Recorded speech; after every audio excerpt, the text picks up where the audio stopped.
Hello everyone, welcome to my new blog. तो आज के ब्लॉग में मैंने कम्युनिटी पोस्ट पे पोस्ट किया था कि हम ड्राई मैंगो की रेसिपी शेयर करने वाले हैं। तो आज आ गया है ड्राई मैंगो की रेसिपी, जो मैंने पहले आपको पिक्चर में दिखा दिया है। वैसी वाली हम ड्राई मैंगो की स्लाइस बनाएंगे, जो जेली की तरह बहुत टेस्टी लगती है और बहुत ही ईजी है। और ये बहुत कुछ मतलब तामझाम करने की चीज़ नहीं है, बहुत कुछ मसाले या फिर कोई कलर्स वलर्स की कोई भी ज़रूरत नहीं है। तो कम पैसों में घर पे ही आम के सीज़न में बहुत ज़्यादा स्लाइस बना के हम रख सकते हैं। और बच्चों, बूढ़ों और सबके लिए मनपसंद ड्राई स्लाइस बना सकते हैं मैंगो की, जो पाचन में भी अच्छी होती है। और खाने के बाद अगर हम कुछ पाचन के लिए चाहिए तो ये ड्राई मैंगो स्लाइस का यूज़ भी कर सकते हैं। तो उसके लिए मैंने ले लिया है 2 आम। मैंने पहले ये 2 आम का ही बनाया था, क्योंकि तब तक कैरी बहुत आई नहीं थी। तो 2 आम का तो इतना जल्दी ख़त्म हो गया था कि मुझे फिर बनाना पड़ा था। तो मैं वो प्रोसेस भी आपको दिखाऊंगी कि कितना झटपट ये ख़त्म होता है घर पे और कितने लोग पसंद करते हैं इसको। तो यहाँ पे मैंने 2 ऐसे येलो दिखने वाले, अंदर से जो कच्चे भी ना हो पक्के भी ना हो वैसे वाले आम लेना है, और उसके ऐसे छिलके निकाल के बड़ी बड़ी स्लाइस करना है। फ्रेंच फ्राइज़ कैसी आती है वैसी वाली स्लाइसों करना है। आप स्लाइस कोई भी शेप में कर सकते हो, लेकिन ये बड़ी बड़ी स्लाइस मुझे बहुत पसंद है और ये अच्छी भी लगती है और स्टोर करने के बाद सुंदर भी दिखती है। और खाने में भी ऐसा लगता है कि हम मतलब 2 लेने की जगह पे हम 1 लेते हैं, ऐसा है, मतलब ज़्यादा दिखती है। तो इसके लिए मैं बड़ी ही स्लाइस रखती हूँ, तो अच्छा भी लगता है। अगर बच्चे 2 जिद करें तो हम 1 दे सकते हैं। इसके लिए मैं ये वाली बड़ी बड़ी स्लाइस पसंद करती हूँ शेप के लिए। तो यहाँ पे मैंने बड़ी बड़ी, और यहाँ पे मैं आपको दिखाना चाहती थी कि मैं कौन सा मूवी देख रही थी, लेकिन ये मेरे फ़ोन की वजह से आपको दिखाई नहीं देगा। कोई बात नहीं, मैं टीवी के साथ टीवी देखते देखते ये भी काम कर रही हूँ। तो ये मैं आपको दिखाना चाहती थी, वो दिख गया। तो यहाँ पे मैंने पूरी 2 मैंगो ली थी और इतनी सारी स्लाइस की थी। यहाँ पे मैं अब क्या करूँगी, यहाँ पे थोड़ा सा ट्विस्ट है, जो मैं अपना ट्विस्ट यहाँ पे ऐड करती हूँ। यहाँ पे मैं डालती हूँ अदरक, जो आप बोलते हैं, हम आदू बोलते हैं और आप बोलते हैं अदरक। तो यहाँ पे मैंने अदरक ले लिया है, और उसको जिंजर भी बोलते हैं। तो यहाँ पे मैंने अदरक को छील लिया है, और ये पानी में अच्छी तरह घुल जाए, 1-2 उबाल आ जाए, उसके बाद मैं यहाँ पे मैंगो की स्लाइस उसमें बॉईल होने के लिए रख दूँगी। बॉईल इतना नहीं करना है, बस मैं आपको दिखाऊँगी कि कितने तक इसको बॉईल करना है। तो यहाँ पे पानी में उबाल आ गया है, और उसके बाद मैं यहाँ पे मैंगो की स्लाइस थोड़ी थोड़ी करके डालती रहूँगी। तो यहाँ पे मैंने जिंजर का यूज़ इसलिए किया है क्योंकि मैंगो में उसका टेस्ट आ जाए, और ये मतलब खाने में भी ईज़ी रहे, और खाने के बाद ये पचाने का काम करे।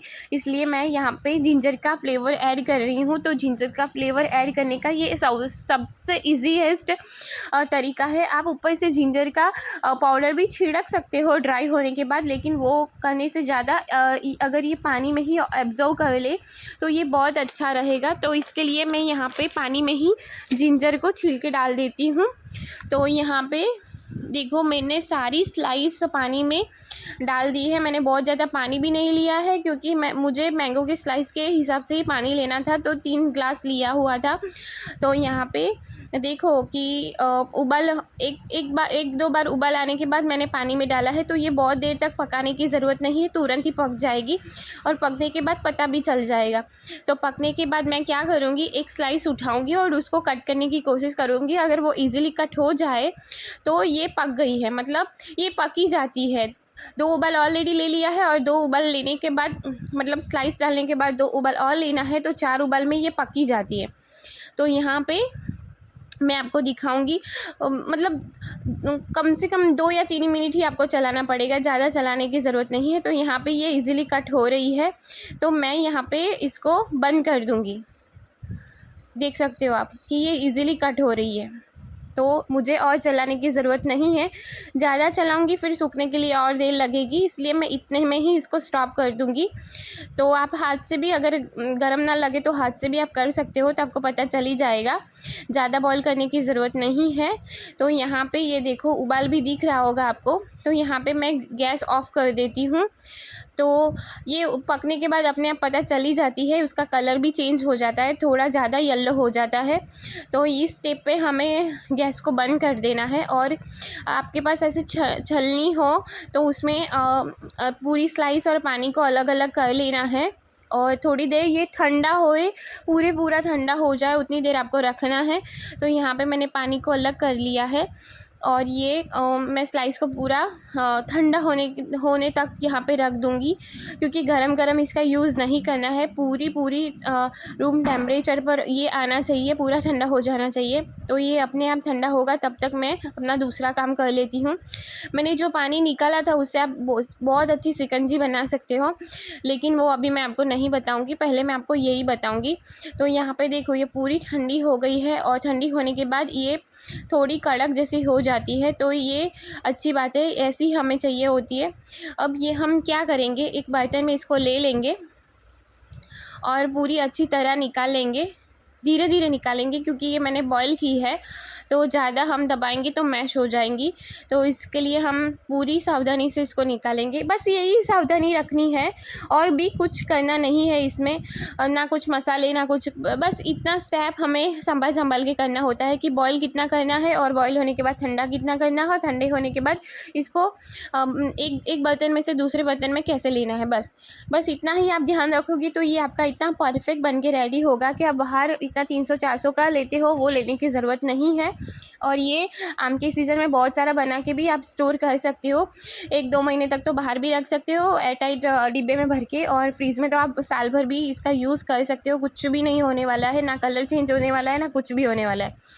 तो यहाँ पे मैंने थोड़ी सी चीनी ले ली, चीनी मेरे पास आधे डब्बे तक ही थी, मतलब 1 कप ही थी, और इतने सारे मैंने सिर्फ 1 कप ही चीनी ली है, क्योंकि ज़्यादा चीनी लेने की कोई ज़रूरत नहीं है। वो पानी मैंने वैसे भी फेंक ही देना है या फिर मैंने शरबत या शिकंजी में यूज़ करना है, तो इतना ज़्यादा चीनी डालने का कोई भी ज़रूरत नहीं है। ये मैंने रात को किया था और रात को मैं ढक के रख दूँगी और सुबह ही इसको खोलूँगी। आप चाहे तो 2 दिन भी कर सकते हो इसको, लेकिन मैंने सुबह ही इसको निकाल दिया था और ये अच्छी तरह बिछा दिया था। 2 दिन बोलते हैं लेकिन आप एक ही दिन में कर सकते हो। आपको बस 16-17 घंटा चाहिए होता है, तो उसमें ये बराबर से चीनी को एब्ज़ॉर्ब कर लेगी। तो यहाँ पे मैंने सूखा दिया था और सूखने के बाद 4 दिन के बाद ये ऐसी बन जाती है और ये अभी एकदम रेडी है। ना कोई मॉइस्चर है, ना कोई चीनी का आपको लेयर दिख रहा है, वो कुछ भी नहीं, मतलब यहाँ पे कुछ भी आपको पानी जैसा कुछ भी मॉइस्चर नहीं दिखेगा। तो ये हमारी मैंगो स्लाइस ड्राई बन के रेडी है। तो आप देख सकते हो कितना जेली जैसा, कितना सुंदर इसका कलर आया है। और ये इतनी सारी मैंने बनाई थी और ये मेरी 3-4 ही दिन में ख़त्म हो गई थी, तो मुझे फिर से बनाना पड़ा था। तो फिर से मैं बनाऊंगी, तब मैंने ज़्यादा लिया था क्योंकि मम्मी ने बोला था कि ये जल्दी ख़त्म हो जाएगी, तो इससे अच्छा तू ज़्यादा ही बना। तो पहले मुझे पसंद थी इसलिए मैंने सिर्फ 2 ही मैंगो ली थी, लेकिन मुझे पता नहीं था कि घर में ये सब चट कर जाएंगे तो मुझे और ज़्यादा बनाने की ज़रूरत पड़ गई थी। तो आपको मैंने कितनी सारी स्लाइस को ऐसे मोड़ के दिखाया है, कुछ भी मॉइस्चर नहीं दिख रहा है। और इसका कलर देखो, मेरे पास इतना अच्छा फ़ोन नहीं है कि कलर का कुछ मतलब कॉम्बिनेशन या फिर कुछ हो, ये अपने आप ही इतना सुंदर कलर लग रहा है और बहुत ही अच्छा लग रहा है खाने में, इतना ही टेस्ट, कोई भी आर्टिफिशियल कलर नहीं है, कुछ भी इसमें मैंने डाला नहीं है। हाँ, आप चाहो तो इसमें फिर गार्लिक नहीं, जिंजर पाउडर, फिर काला नमक, फिर मिर्च पाउडर, फिर आप काली मिर्च पाउडर डाल के आप पूरा इसको हाजमा के लिए रेडी कर सकते हो, वो भी बहुत अच्छा लगेगा। लेकिन मैंने ऑलरेडी इसमें जिंजर डाल दिया है और मुझे कुछ भी और डालने की ज़रूरत नहीं है, तो मैं इसमें कुछ भी और नहीं डालूँगी, ऐसे ही इसको खाना पसंद करूँगी। मैंने बोला था ना कि मम्मी ने मुझे और ज़्यादा मतलब मैंगो का स्लाइस बनाने का बोला था। तो यहाँ पे देख सकते हो कि पहली बार मैंने 2 लिया था, वो ख़त्म हो गया था। इस बार मैंने 4 कैरी लिया है। आपके पास कौन सी भी कैरी आप यूज़ कर सकते हो, बस इतना ध्यान रखना है कि अंदर से वो येलो जैसी थोड़ी दिखे, कच्ची हो लेकिन येलो दिखे। और ये सिर्फ दबने वाली कैरी नहीं लेना है, वो ऑलरेडी पकी हुई है, तो ये कोई काम की नहीं रहेगी।